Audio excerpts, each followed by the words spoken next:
Hi everyone, I'm Airier, and today we are going to be doing a full lore breakdown of a new video by Luetin09. Now, this is going to be a Warhammer 40K breakdown, specifically about... Let's see if I can pull this up here. 1 second. There we go. The 40K's most insane and powerful weapons, Part 1, Warhammer 40,000. Lore/history on Luetin09. This came out just about, a week ago? And right at the beginning, Luetin covers some topics that are... Saying it's spicy would be a disservice, because he's going through 3 of the most esoteric and powerful weapons in all of 40K, including working up to just demonic corruption from chaos. Which, okay, that's actually pretty cool, and he justified it. But right in the beginning, though, he's talking about an Ark Mechanicus and some of the weapons on there. Not the weapons the Imperium uses, but the weapons the ship itself contained, and the lore surrounding its usage. Why we need to discuss this, and why we need to break it down, is because as great a job as Luetin did showing how bullshit this power is, and how destructive it is, the implications of what the weapon did were not fully addressed, because not only does it have lore implications for what it means for the overall setting of Warhammer 40K, the understanding of the Dark Age of technology's capabilities, let alone the outcome of how it ended, not only does it show just how powerful things in 40K still can be at some level, it is just insane when you think about the actual requirements, because some of the concepts used are real. They're things that we can understand today. Not do, but understand. So to do this, I'm actually going to drop us into the video, and I'm going to play this section because, oh boy, there is so much to say. And I'm not even going to beat around the bush. We're going to jump right in. We're going to listen to the section in particular that is so damn important. Because Luetin is getting all of his information, at least on this scene, from a passage from a novel. If you want more information, I'm going to leave a link to his video down below as soon as I remember to add it. Hit it up, because honestly, I just generally would say Luetin09 is literally a scholar when it comes to 40K lore. People have been scholars about fiction in the past. That's actually something that is completely legitimate. Literary scholarship is a thing. Luetin is bringing that level of rigor and honest interest and quality of writing to 40K, and if Games Workshop doesn't recognize him as a honest-to-God amazing source, it doesn't really matter, because he's amazing all the same, so it's great regardless. So we're going to jump right in. Now, I just cut exactly to where we needed to be. There's more behind this and more ahead of it that are just freaking awesome, so if you haven't already, make sure to go watch the original video for more context and just more incredible options, but this part right here, we need to talk about.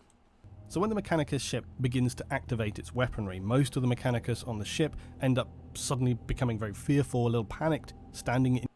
Okay, now a little backstory. Prior to this point, he's talking about how the Mechanicus ship is activating on its own.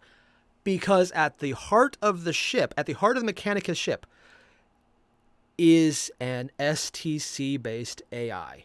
It could be an STC, it could be an AI, it's definitely an AI, okay? It's definitely an AI. It could be an STC. That's kind of clarified, sort of.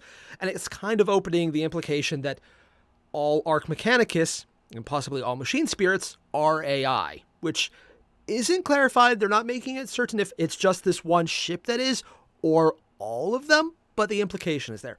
That is not what I wanted to discuss. That's incredible and huge, but Luetin actually does a great job talking about that, so I didn't feel any need to go into the detail on that, but that's just for clarification. Play, damn you. In awe of the ship essentially becoming self-aware and operating without this input. All sorts of devices and lights and inputs and displays honestly. Are lighting up all over the ship that have never operated before. The Mechanicus are freaking out because they don't know what the hell is going on. Like they've never seen when the active Imperial AI. ships supporting the Ark Mechanicus finally have their vessels converge on the Eldar, they open fire. But Boom. it is the Speranza that demonstrates the true power of the Dark Age of This technology. is what I wanted you to Gigantic hear. gun tubes rise out of the superstructure either side of the Mechanicus vessel that had never seen before on heavy rail systems. The power systems being displayed to the crew are beyond anything they're even able to comprehend or have seen since the unification or prior to, and twisting arcs of energy are wrapped around the gun barrels. The Speranza opens fire without any notification or warning to the Mechanicus crew, and a Okay, so now we have the basis of what happened. The AI activated systems that nobody in the crew knew existed, they didn't understand, and it's happening without their input. So again, general fear of AI, but that's all just lead up to what he's about to discuss. This next part, listen closely because it is by far the most important and generally revealing thing I've heard in 40K about the capabilities of the Dark Age. And it's insane. The title of this video is quite accurate for this part alone. silent pulse is directed at the Eldar ship at the speed of light. However, even this was not enough to seemingly catch the Eldar vessel, which is able first we have to light speed navigate weaponry. away slightly, and it instead hits their stern. And here a miniature black hole appears Mini black at that holes. pointed target and begins dragging the Eldar ship into its destructive gravity Which is swell. terrifying in The its own Eldar right. vessel unable to escape, and its Weaponized fate black then holes. compounded by a secondary temporal effect that is unfathomable to the Mechanicus observing all of this play out. The Xenos ship was then afflicted by this deadly energy wave sweeping across it, which was shifting it a nanosecond into their past, forcing identical neutrons into the same quantum space. The Ark Mechanicus ship essentially had forced the Eldar ship to occupy the same space in time as itself at a molecular level, and the resulting energy released by this was obviously apocalyptic. The Eldar vessel would explode as if from within, whilst ghostly images of itself appeared to flicker like an overlaid image, blue flames spewing from the psychic wraithbone as the vessel tries to somehow tear itself away and out of these incomprehensible forces. Its strange distorted appearance came back into a solid view again, trying to rip itself away. Other Imperial vessels are then firing upon the Eldar ship, actually know where he and gets finally this from. it collapses in on Probably itself, Battlefield what was Gothic. described as a cannibalistic storm of self-immolation. It was very difficult within all of this carnage for the Imperials to tell whether the Eldar ship had survived or not, despite enduring this devastating display of just what humanity had once been capable of. Had they been able to remain in full control of the ship's firepower and hit the Eldar ship directly, it seems that there's no doubt it would have caused certain destruction. But it's See, this is why I wanted to completely talk about that section, because it's not just the level of destruction there that's impressive. It's the fact that so many of the levels of destruction, I can't speak that. The levels of destruction aren't actually used as destruction. Because let's break down what that weapon did. First, it worked at light speed, which, while it sounds a lot, when you're talking in AUs, astronomical units, the distance from the Earth to the Sun, which is 8 minutes, that's how long light takes to reach that far. To go from the Sun to the Earth, it's 8 minutes. So 1 AU takes 8 minutes. If you're doing faster than light anything, light speed is impressive, but not the be-all, end-all. The Eldar started dodging because they had slightly faster precipitation. That's it. They could react faster than light speed, which sounds crazy, and it is. But if you have more than 8 minutes because you're at a shooting distance in space, which is not anywhere where speed of light is actually going to be a thing, that's not too crazy.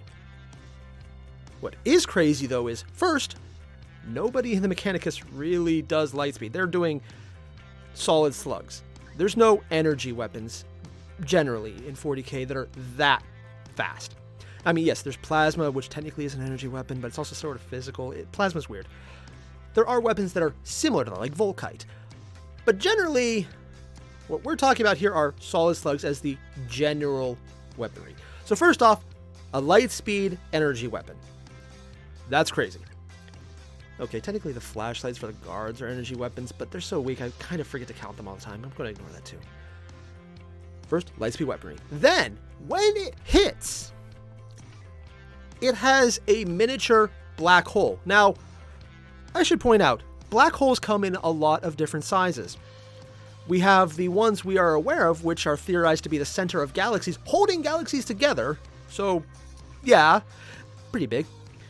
Or the miniature ones that are theorized to be created in the Large Hadron Collider at CERN whenever molecules interact in the collider.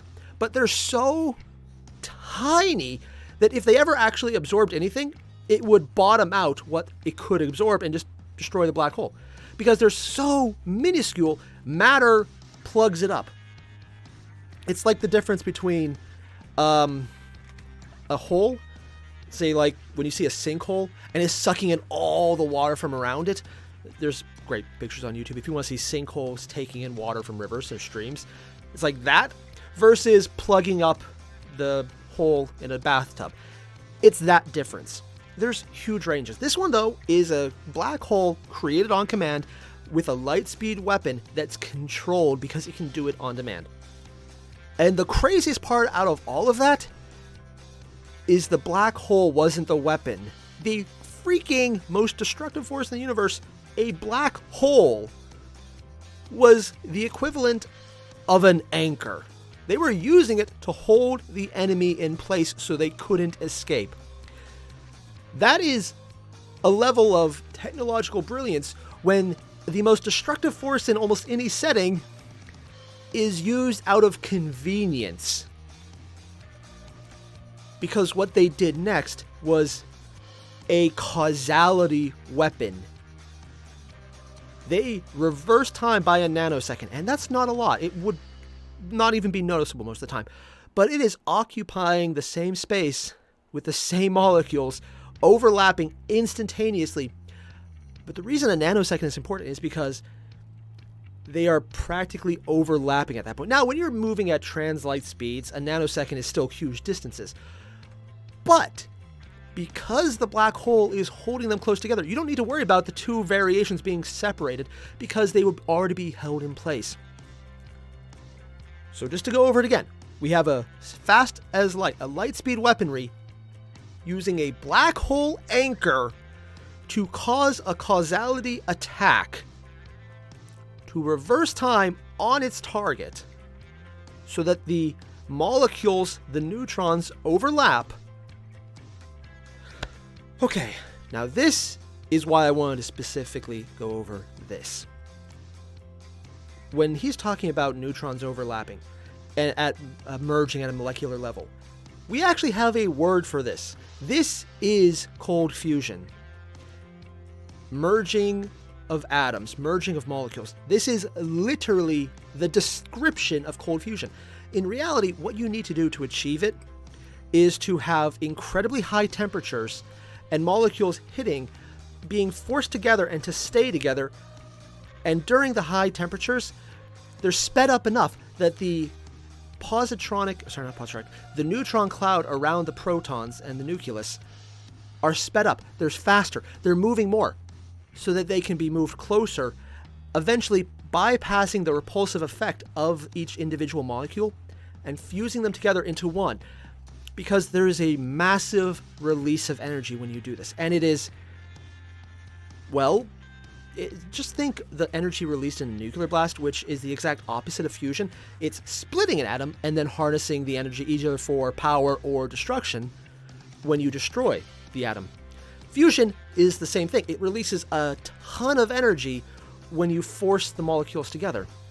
In this case, though, they're not doing it for one atom, one molecule, one neutron or proton pair. They're doing it for an entire spaceship. Every single atom, every molecule in the entire superstructure of the ship just became spontaneous fusion.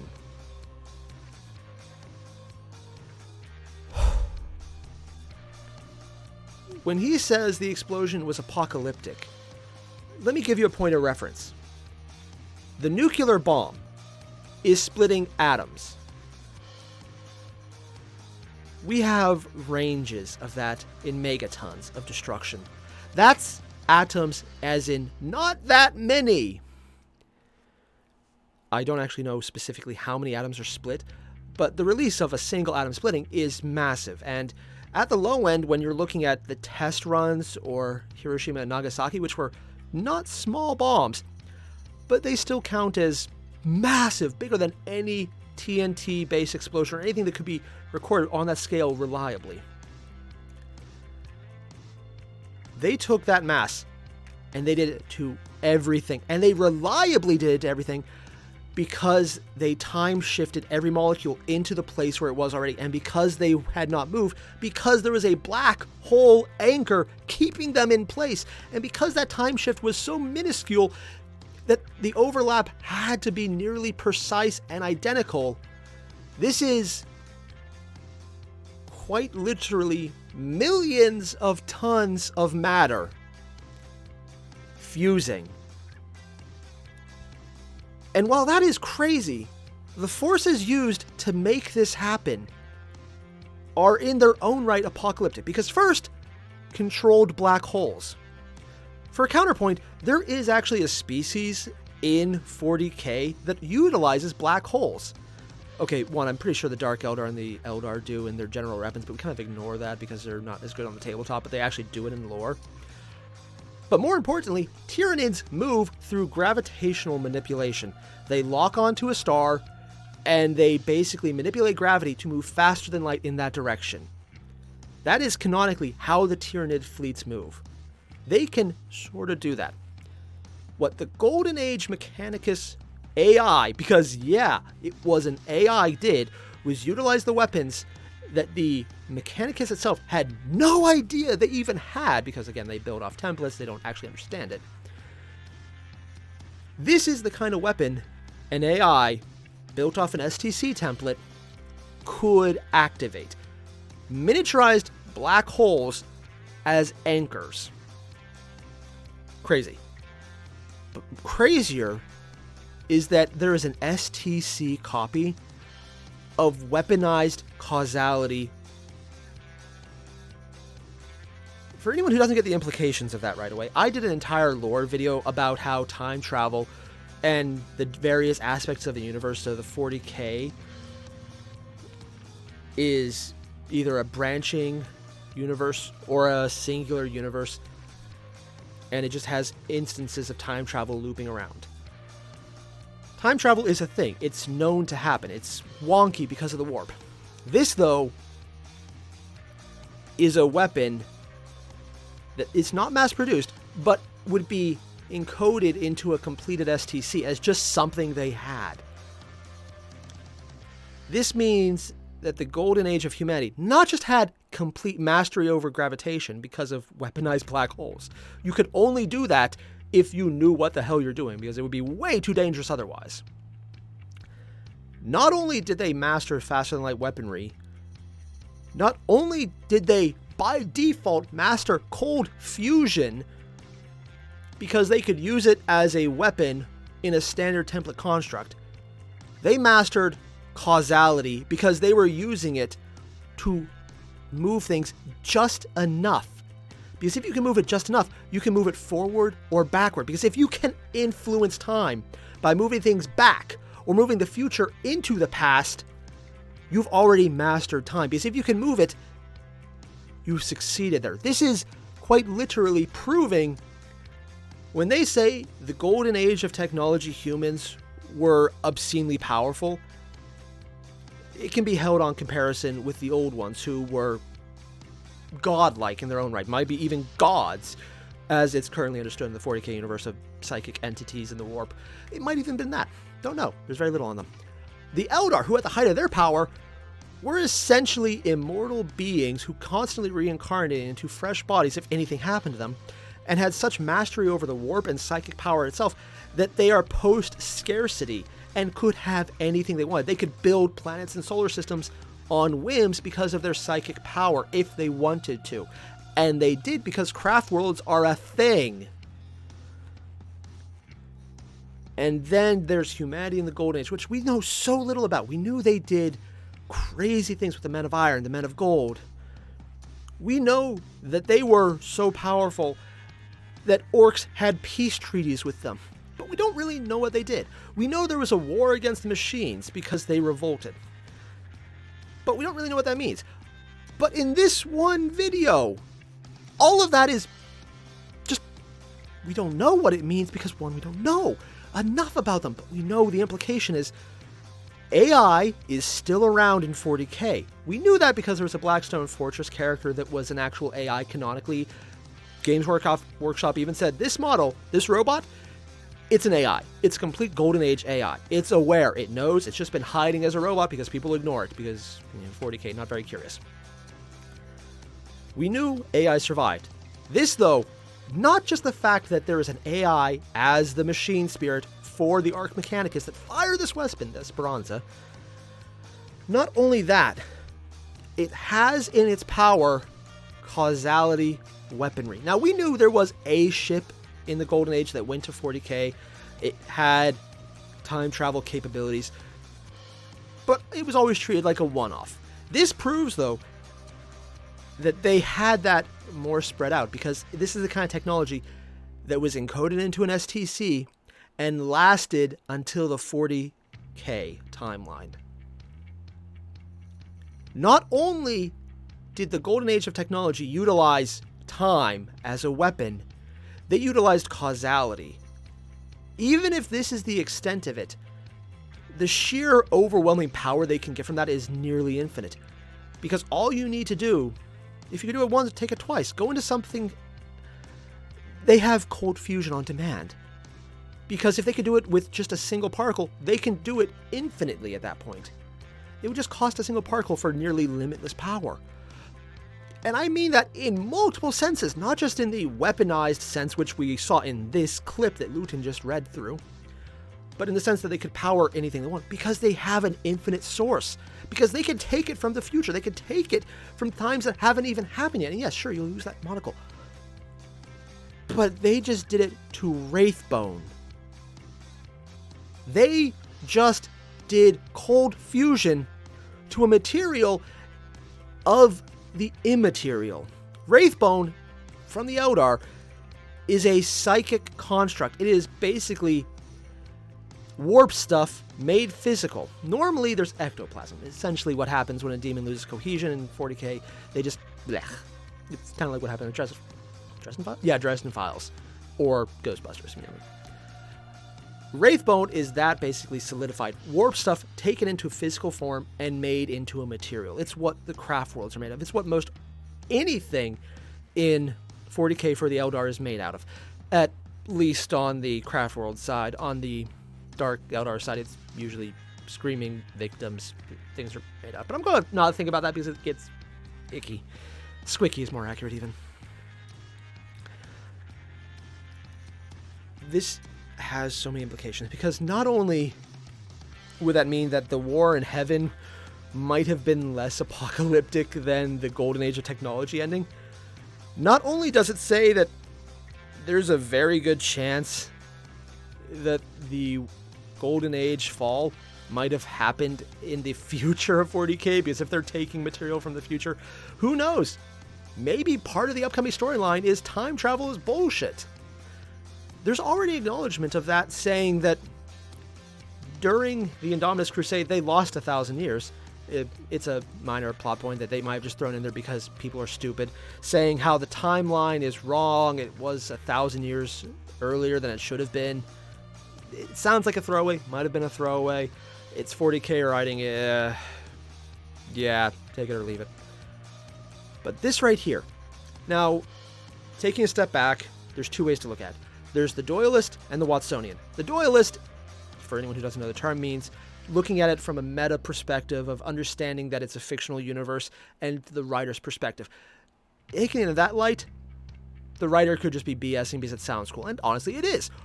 And maybe Games Workshop and Black Library didn't really pay attention. They just let it go out because their general approach is, everything's canon, not everything's true. So if someone really does crazy things like that and shows what a Golden Age piece of technology could do, we'll just ignore that going forward. That's boring, though, and I hate it because it's super lazy. The Watsonian perspective, though, is the in-universe, in 40K consistent logic of the setting, which is also sometimes stupid. I'm looking at you, the Book Inquisitor.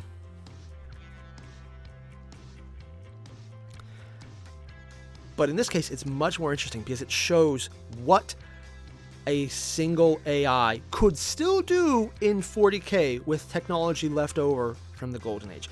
You can see that there is a mastery of time, of gravity, of spatial weaponization.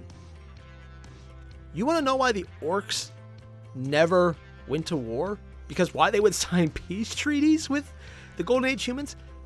It's because if they ever went to war, they could probably be destroyed before they decided to go to war. That is a level of bullshit. Like, you need to have the capitalization on both letters there. Bullshit. And I'm not just saying it has to be single letters. You just freaking everything capitalized there. Yeah. That is a description of insanity. This is insane because gravity, a black hole, was an anchor. It was just a throwaway effect. Causality wasn't even the weaponization of it. They achieved cold fusion as a destructive purpose, using the enemy's own mass to destroy themselves with technologies that any other setting would consider obscene in power. And I would even say 40K itself is one of those settings that would consider that level of technology obscene. If any faction in the current timeline of 40K had access to reliable time travel manipulation for weaponized purposes, that is just unbeatable, and technically the Imperium has it, but they don't even remember they do, which would also imply the Emperor is aware of it because he was around during that time, to everyone's best knowledge. So yeah, there's implications there as well, but that's a level of insanity that is nearly unparalleled. Weaponized time travel, time manipulation. They pulled the future by a nanosecond behind. Just doing that in its own right is insane. It's unbeatable. It's ungodly powerful, and it wasn't even the effect that was so destructive. Is that between that and the black hole holding it in place, they could just say, poof, enemy gone. It's insane. The crazy part, though, is that they could do it to Wraithbone. Because, again, it's a psychic source, and that actually would explain why you saw the ghost images, because the psychic component, it's not entirely a material aspect. It's not entirely real. It's psychic. It's stuff of the immaterium. It's the stuff of the Neverborn. And it could be interfered with on the level, so that when you see all those ghost images that Luetin made a point to mention, that would be it interacting with a psychic phenomenon. Still destructive as hell, but it could interact with it, which is in its own right insane. This is the level of power the Golden Age had access to, and if anyone ever realized that apparently, according to this one, at the heart of an Ark Mechanicus, and maybe even every machine spirit to some extent, is an AI with access to powers greater than they are aware of.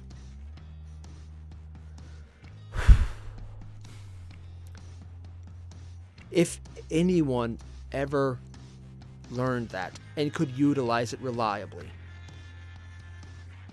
it would turn the setting on its head. So the biggest question then is, why didn't the Emperor do that? What happened that he would not remove these technologies, but also not utilize them? What happened at the end of the fall of humanity that made him do this? That he would not destroy them, not put them in his vault, but also just make sure that isn't a thing that people are aware of.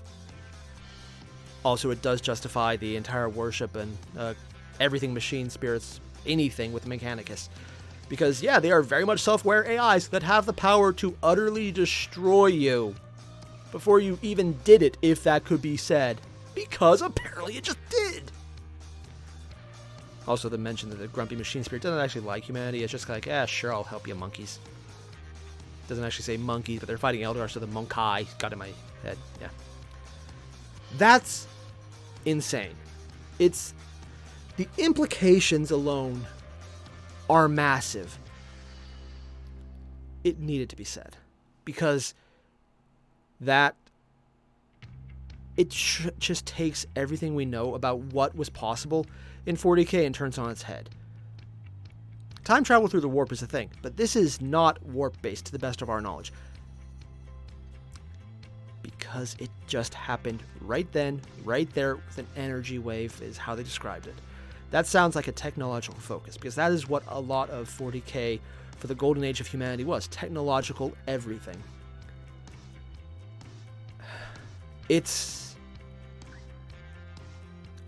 not to sound like a broken record, but it's insane. This is the kind of apocalyptic battles. When people say most of humanity died at the end of the fall of humanity, and yeah, I know. It's the old night's beginning. It's the age of just absolute not thinking. Not as frequently to call it that, but technically very accurate.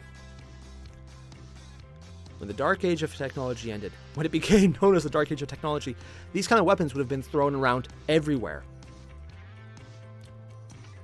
And the AIs that everyone in 40K hates, that nobody can use, are still used and produced by the Mechanicus because they don't know they're doing it. That would imply every ship could be in itself an AI. And a lot of them, without anyone realizing it, would still have access to this power.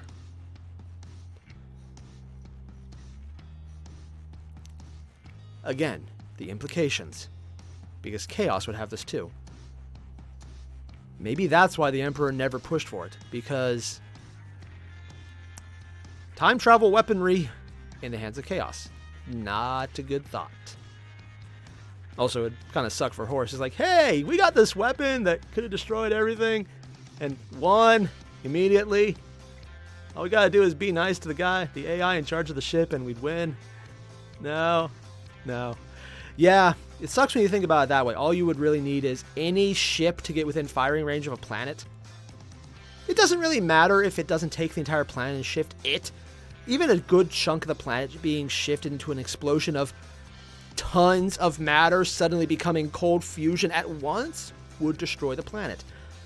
And since that, hell, you could just shoot the sun with it. Not actually sure that would do anything because it actually is fusion constantly. But it probably would destabilize a good portion of it, if nothing else. Or all of it, who knows? Depends on how far the effect spreads.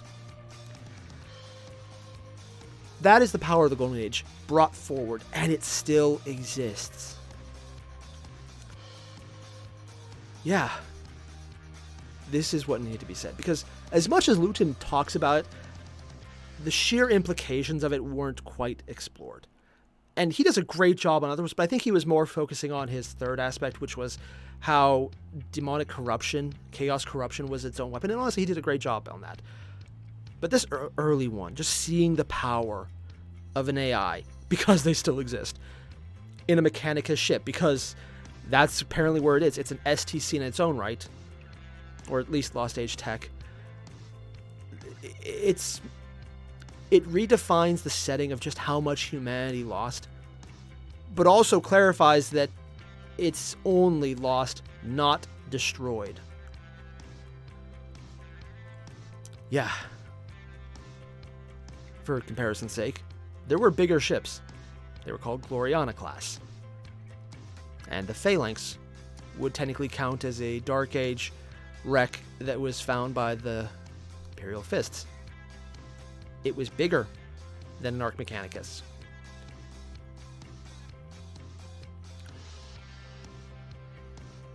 What kind of secrets would it have? I don't know. Because I wouldn't have thought causality weaponry just to cause cold fusion would have been one of those until it was. Again, implications are quite staggering. So if you haven't already, again, there's a link to Luetin's video. Go check it out because beyond just the aspects of humanity's weapons, the other weapons as well are fascinating, and I just love his deep dives in these different aspects because he goes so far into the lore. It's why I would honestly consider him as a scholar of 40K lore, because He just does the work to earn it. Hit it up. And for everyone else, don't forget to leave a like and subscribe. And if you really want to find out when I do videos like this again, there's that bell notification. Don't do that. That's useless. No one even does it. It doesn't work. Hit up Discord. I put up links whenever I go live or whenever I put up a new video. Check that out. I'll see you guys in the next one. Adios.